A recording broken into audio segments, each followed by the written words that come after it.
Ce sont tes confessions qui déterminent ce que tu es et ce que tu seras. Ce qui sort de ta bouche est une puissance qui détermine ton avenir et qui définit ton devenir. Tu es ce qui sort de ta bouche. Tu es ce qui sort de ta bouche. Tu ne seras jamais plus grand que ces deux choses. Jamais, jamais. Tu ne seras jamais plus grand que ces deux choses. Première chose, tu ne seras jamais ce dont tu crois te concerner. Deuxième chose, tu ne seras jamais plus grand que ce qui sort de ta bouche. C'est pas le verbe que tu as tout créé. C'est par la parole qu'il a tout créé. Et le Dieu qu'on sait habite en nous. Beaucoup d'entre vous êtes le fruit de ce que vous croyez et de ce que vous dites.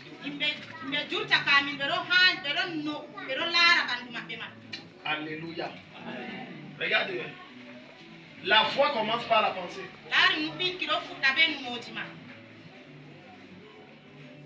Croire commence par la pensée. Quand tes pensées sont négatives, automatiquement, tu as la portée du Satan. Et tu es livré à ton propre sort. Et Jésus va te dire que c'est de l'abondance de ce qu'on parle. Donc, ce que tu dis la plupart du temps est le fruit de ce que tu crois. Donc si tu dis que non, je ne peux pas faire ça, tu ne peux pas faire ça. À un de mes fils spirituels, lorsque j'ai demandé le bilan et qu'il me présente son projet pour l'année 2024, dans son projet financier de ses affaires pour l'année 2024, il m'a dit avoir un chiffre d'affaires pendant l'année 2024 de 300 000. J'ai dit que tu penses trop peu. Il dit que Daddy, je n'ai pas la foi pour vous. J'ai dit pense un peu.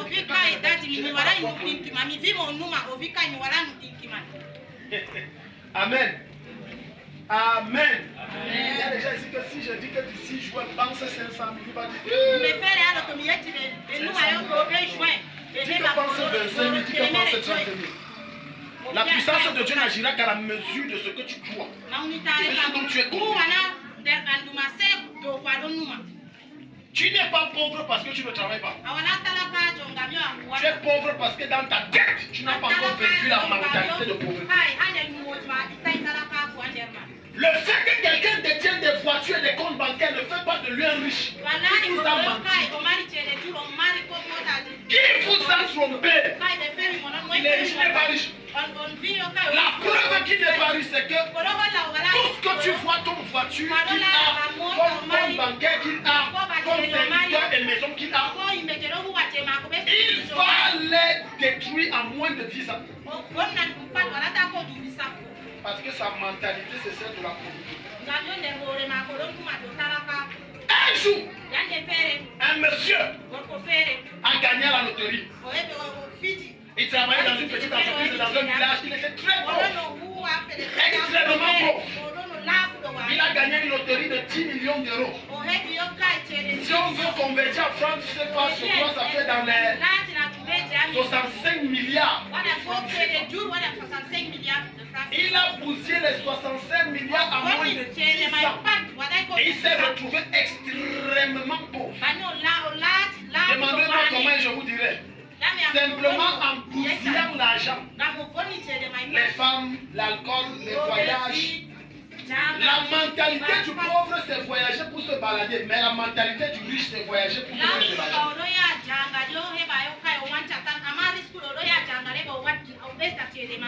Les gens sont calmes.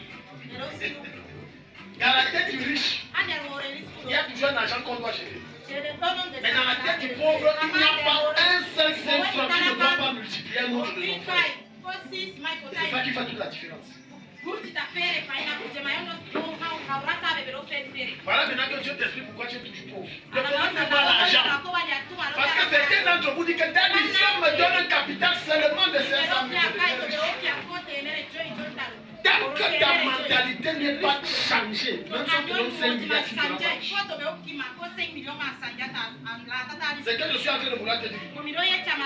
C'est que ton caractère, ton langage, ton comportement est déterminé par ta mentalité. Parce que quand tu parles,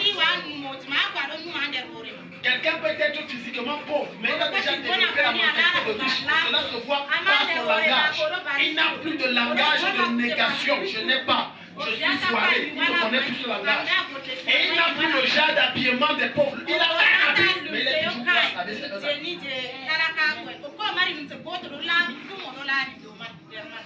Parce que les gens disent non, il faut d'abord que j'ai l'argent. Regarde, la plupart du temps, regardez ce que vous faites. C'est une erreur. Et je prie Dieu de vous donner l'humilité d'accepter que c'est une erreur. Et si vous acceptez que je m'adresse surtout aux mamans parce qu'elles sont dans les jungle. Et si vous avez l'humilité d'accepter que c'est une erreur, vous allez aller très loin. Lorsqu'une maman dit qu'elle va gagner la compte, jusqu'au dernier 6, ça doit sortir. Vrai ou faux? Tu peux mettre le biche.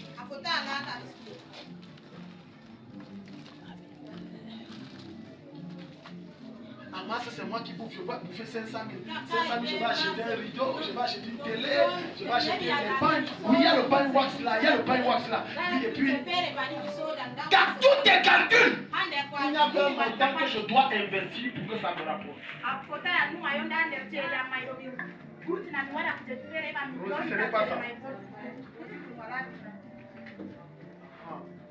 Et c'est ça qui fait que vous vous retrouvez dans les dettes. Parce que votre niveau de réflexion n'est limité qu'au bien-être de votre chair et vous ne voyez pas le futur. Alors que celui qui veut aller loin, qu'est-ce qu'il fait? Il investit pour le futur et il se prive de certaines choses. Et là, continuez le prochain point. Sur les clés de l'abondance. J'ai déjà continué. Le point là, c'est gérer ses ressources. Et son temps. Les chrétiens sont pauvres parce qu'ils ne connaissent pas gérer leurs ressources.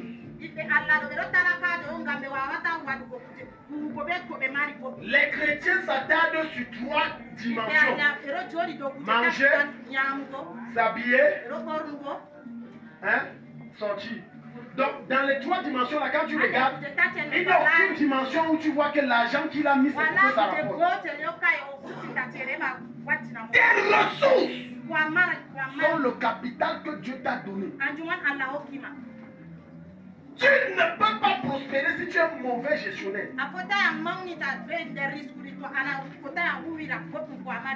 Dieu n'augmente que dans la vie de ceux qui savent gérer peu, pas de ceux qui savent gérer beaucoup. Non, c'est quand tu peux gérer peu que Dieu ajoute.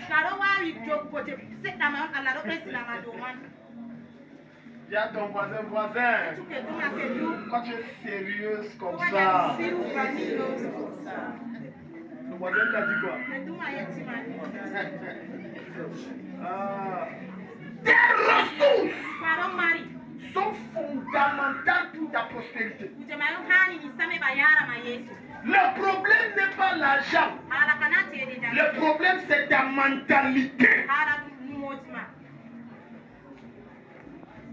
Tant que tu n'es pas purgé, délivré de la mentalité de dépense, tu n'iras jamais loin.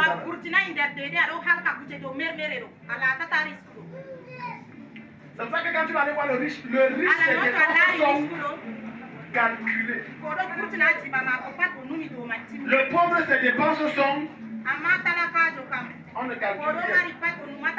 Et quand tu lui demandes, il va te dire, Jésus a dit que demain on aura soin de lui-même. Donc mangeons et puis on garde demain, on dit comme nous.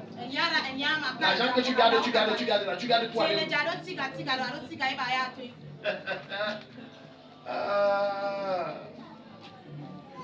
Alléluia. Des fois tu es en train de dire, Seigneur, donne-moi le capital. Tu sais pourquoi depuis que tu pries ça, Dieu ne t'a pas quoi exaucer. Et j'ai peur qu'il ne t'exauce jamais. Parce qu'il t'a déjà exaucé. Amen. Le frère que Dieu a envoyé te donner 5 000, c'est pour que tu lances un business. Mais toi, tu as dit que 5 000 est petit, je vais lancer quoi avec 5 000? Alors que les 5 000 là, c'est ta sémence que tu dois s'aimer dans les affaires pour que ça se multiplie. Alléluia. Il y a certains d'entre vous ici que si je donne maintenant de mes poches 20 000, je te dis ce que tu vas faire. Si c'est une femme, il y a d'abord sa coiffure et son huile de toilette.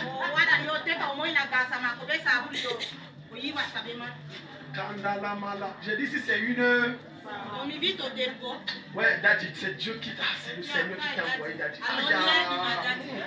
Daddy, mais même si même là, c'est les mèches de depuis le 1er janvier. Je disais, c'est même l'exaucement à ma prière. Daddy, comme tu vois là, j'ai un vieux pas, oui, maman, le prince de depuis quand? Mais c'est depuis les fêtes. C'est bien vieux, Daddy, il faut une... Il faut une... Voilà 20 000 comme ça que... Au lieu de réfléchir quel domaine je peux injecter ça pour que ça me rapporte. Elle réfléchit comment elle doit changer les mèches. Non, j'ai essayé, on m'a parlé d'une nouvelle huile là. Maillot époustouflant clair. Je dois essayer. On m'a dit que quand tu mets ça, n'est-ce pas, même si c'est le climat de l'enfer, non, tu es bien. Tu es prêt à cotiser l'argent pour investir dans les choses futiles. Mais tu n'es pas capable de cotiser l'argent pour te lancer dans un projet rata. Tu ne gères pas bien tes ressources. Certains d'entre vous, Dieu ne vous donne pas. Parce qu'à partir de chez vous, lorsqu'il regarde la nourriture, quand vous gardez à la maison, ça fait 2 jours, ne mangez pas, vous jetez. Certains d'entre vous, si on mange dans votre poubelle, on va pleurer. Mais vous passez le temps à dire, je n'ai pas.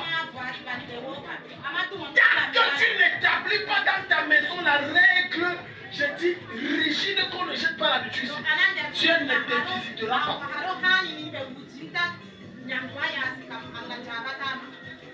Hello. Quand tu prends l'argent, tu jettes. La nourriture que tu jettes, l'argent que tu jettes. Non, chez nous, on nous a pas élevés comme ça. Chez nous, on nous a élevés que non, on mange un repas un jour. Il y a le repas du matin, il y a le repas de midi, et il y a le repas du soir. Non, nous, il n'y a pas de repas. Regarde. Beaucoup d'entre vous ont déjà dit que les riches sont chiches. Si tu n'es pas tombé devant un riche qui a la même, tu sais qu'il n'est pas riche, c'est qu'il est dans le fond. Un vrai riche est chiche. En réalité, il n'est pas chiche, il est calculateur. Parce que l'achat qu'il a eu à voir n'est pas facile.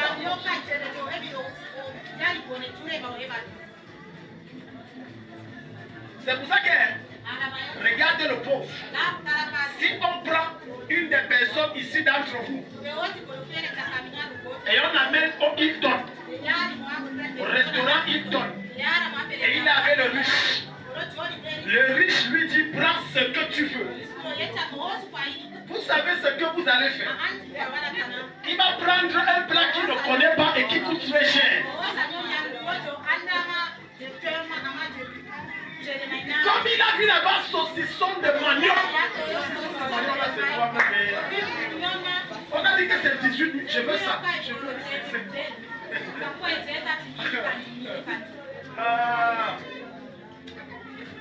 C'est ça que je dis ceci. Il y a des gens que tu aides pour eux, tu es obligé de les aider. Ça, c'est la mentalité du pauvre. Le jour où tu ne l'aides pas, c'est un problème. Pourquoi tu ne l'aides pas? Mais observe le riche à ce même restaurant où tu as pris le plat de 30 000. Le riche va prendre un plat de 2 000. C'est-à-dire le plus moins cher. Certains d'entre vous avaient des mauvais comportements. Je t'explique. Comment on t'invite à une boulangerie? On te dit prends ce que tu veux. Tu demandes au boulanger, tu n'as pas un gros panier.